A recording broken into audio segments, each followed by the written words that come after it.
Hello everyone, welcome back to another riveting episode of The Law with Lawyers podcast and I am your host Abhishek और आज हमारे साथ Supreme Court advocate N B Tiwari sir हैं। मैं बता दूं sir 1987 से प्रैक्टिस कर रहे हैं और सर नरेंद्र एसोसिएट्स के फाउंडर हैं, नरेंद्र एंड जुडिशियल एकेडमी के भी फाउंडर हैं। तो आज सर आपका हमारे इस एपिसोड पे बहुत बहुत स्वागत है। बहुत बहुत धन्यवाद मिस्टर अभिषेक।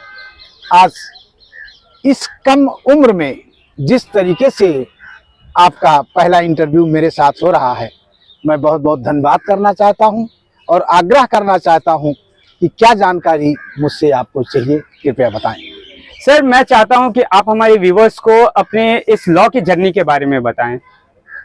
1987 LLB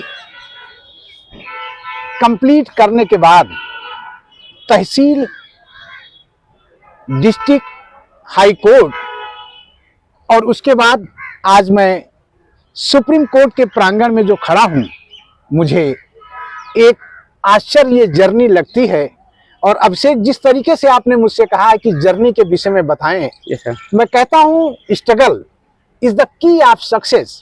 ये हर बच्चों को मैं प्रेरणा देना चाहता हूं, अपने लेवल से, कोई किसी भी डिस्ट्रिक्ट का हो, तहसील का हो, हाई कोर्ट का हो, सुप्रीम कोर्ट का हो, प्रैक्टिस में हमें एक तो ईमानदारी क्लाइंट के साथ हमेशा लानी ही चाहिए।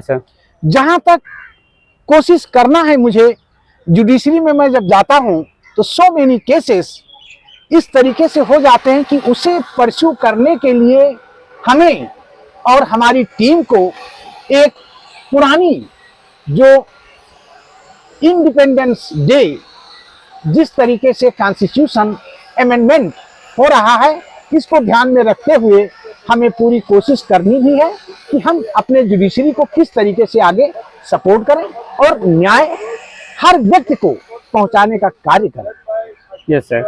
सर आप स्कूल डेज में कैसे थे सर, लाइक पढ़ाई के मामले में कैसे थे आप? मैं, इतना अच्छा क्वेश्चन आपके द्वारा ये किया गया। साइंस स्टूडेंट्स रहा, बहुत ही लेबोरियस रहा और मैंने कभी लॉ ज्वाइन करने के लिए सोचा ही नहीं था। आफ्टर 1984 जब मैंने बीएससी पास आउट किया और एमएससी करने की इच्छा थी, लेकिन एलएलबी का चांस मुझे मिला और जिस तारीख से 1985, 86, 87 जब लॉ का कोर्स मैंने स्टार्ट किया, तो मुझे इतना अच्छा लगा कि जिस तरीके से जो मैंने सोचा था और जैसे आज मैं सुप्रीम कोर्ट में पहुंचा हूं, शायद और किसी फील्ड में मुझे इतना मजा नहीं आता। जी सर। सर जैसा कि हमें पता है कि आप नरेंद्र जुडिशरी के भी फाउंडर हैं, तो मैं जानना चाहता हूं कि इस जुडिशरी एकेडमी को ओपन करने का आपका मेन मोटिव क्या था? मेरा उद्देश्य हर बच्चों से, नरेंद्र एसोसिएट्स आज की डेट में ऑल ओवर इंडिया से मेरे पास बच्चे इंटर्न करने आते हैं और जिस तरीके से मेरी टीम में प्रियांशी गुप्ता डायरेक्टर हैं, जो इस समय इतने अच्छे से ऑफलाइन, ऑनलाइन, हाइब्रिड मोड बच्चों को सिखा रही हैं, बता रही हैं। यहाँ से मेरा ध्यान आगे बढ़ा कि अब इन्हीं बच्चों को, इंटर्न को मैं जुडिशरी के लिए प्रिपरेशन में डालूं। शायद इस लाइन को कि कैसे एक एडवोकेसी जुडिशरी में कन्वर्ट होता है, वो कौन सा लाइन है, कौन सा मार्क है, ये मेरा उद्देश्य था कि मैं बच्चों को maximum punctuality, legality and conformity, ये जो मैं चाहता हूँ, यही मेरा उद्देश्य है कि इन बच्चों को मैं जुडिशरी में कवर करूं। और मैं भी ऐसा मानता हूं कि सर की जो इतने साल की प्रैक्टिस है, ये आपकी अनुभव इस फील्ड में बहुत ज्यादा हेल्पफुल रहेगी। सर जैसा कि क्या होता है कि आफ्टर 3 ईयर या 5 ईयर लॉ करने के बाद स्टूडेंट्स के माइंड में एक क्वेश्चन आता है कि क्या हम LLM करें या जुडिशरी करें। अकॉर्डिंग टू यू, आप इतने दिन स्टूडेंट के साथ रहे हो, इतने दिन की प्रैक्टिस है, आपको क्या लगता है कौन सा बेस्ट रहेगा, या हमें जुडिशरी करना चाहिए या LLM करना चाहिए? क्वालिफिकेशन कि जहां तक आप बात कर रहे हैं, मास्टर ऑफ लॉ, LLM, ये बहुत ही जरूरी है।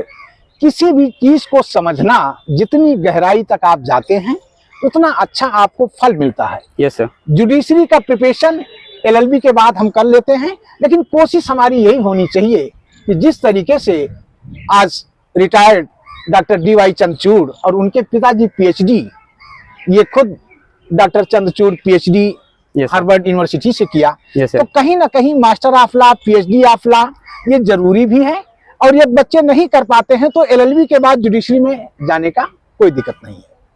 सर, आपकी इतनी साल की प्रैक्टिस है और हम फर्स्ट जनरेशन लॉयर के माइंड में हमेशा ये क्वेश्चन रहता है, क्या फर्स्ट जनरेशन लॉयर क्या टॉप लेवल में पहुंच सकती है जुडिशरी के मामले में? Yes, foundation first generation lawyer के लिए कुछ भी नहीं है। Yes sir.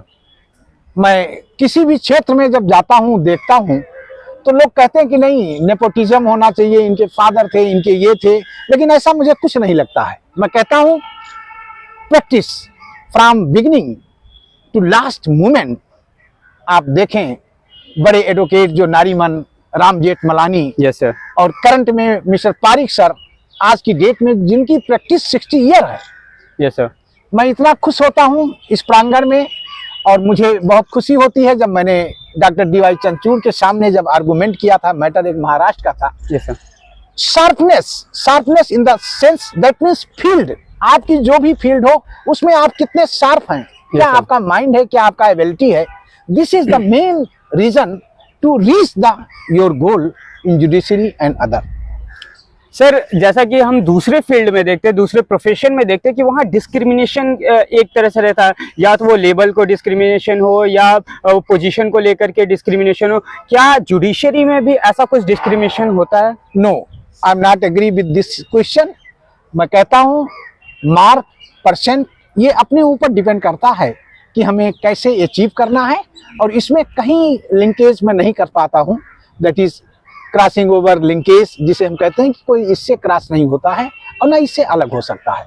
अपनी मेहनत, अपनी ईमानदारी Yes, हर sir. बच्चों को करना भी है, और किसी के कहने से डिस्क्रिमिनेशन नहीं होता है। Yes sir.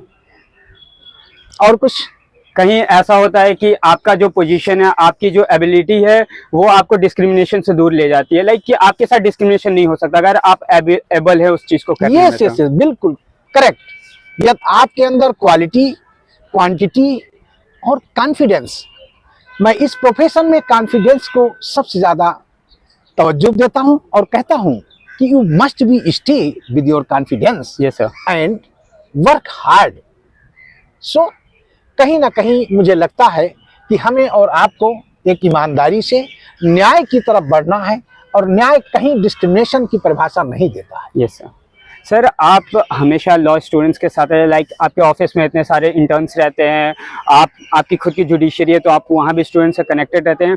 आप आजकल हम जैसे स्टूडेंट्स में किस चीज़ की लैकिंग देख रहे हो, और आप ये सोचते हो कि अगर हम स्टूडेंट्स इस चीज़ को ठीक कर ले तो हमारी जुडिशरी की आगे की जो भी हमारी फ्यूचर है उसमें हमें बहुत हेल्पफुल होने वाली है? Correct mister Abhishek Rai, I am so happy इस क्वेश्चन को लेकर के, जहां आपने कहा क्या लैक है।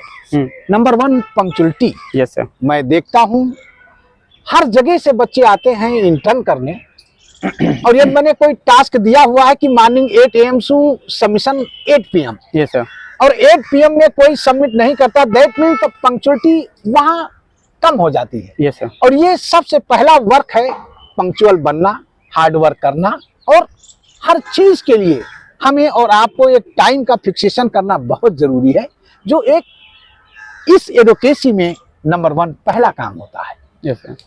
सर, एट द एंड आप लॉ स्टूडेंट्स को क्या उनकी फ्यूचर के बारे में सजेशन देना चाहोगे? इनिशियली मैं यही कहूंगा, हर बच्चों को किसी भी फील्ड में जाने के लिए एम, सिलेक्शन एंड मेंटेनेंस, यदि हमारा उद्देश्य यस सर, ये बन गया कि मुझे प्रैक्टिस करनी है, मुझे जुडिशरी में जाना है, स्टार्ट कर देना है स्टडी। यस सर, बिना स्टडी के, without study you can not survive yes sir, any point. Suppose हमारा मैटर है, आर्गुमेंट मुझे करना है, सुप्रीम कोर्ट में मैटर लगा है, यदि हम फाइल नहीं पढ़ेंगे, केस स्टडी नहीं करेंगे तो हम आगे नहीं बढ़ पाते हैं। इसीलिए बच्चों को मैं समझाना चाहता हूं, you must be aware about your work, about your topic, about your class, so that you will reach your goal without any hesitation. Ji sir, मैं ऐसा मानता हूं कि जो भी लोग हमारे इस वीडियो को देख रहे हैं, इस पॉडकास्ट को देख रहे हैं, वो ज़रूर कुछ अच्छी बातें सीखेंगे। और मैं अपने व्यूवर्स को बता दूं कि बहुत सारे मुझे कमेंट आ रहे थे कि हमें आज मैं भी सर से डिस्कस कर रहा था जुडिशरी के बारे में, और हमने ये सोचा है कि आगे की हमारी जो वीडियो होगी वो नरेंद्र जुडिशरी के डायरेक्टर को बुला करके हम उनसे पूछेंगे कि क्या वो कैसे जुडिशरी की प्रिपरेशन कराते हैं, जुडिशरी में क्या क्या चीज़ों की ज़रूरत है। और thank you so much sir हमारे इस एपिसोड में आने के लिए। Thank you very much.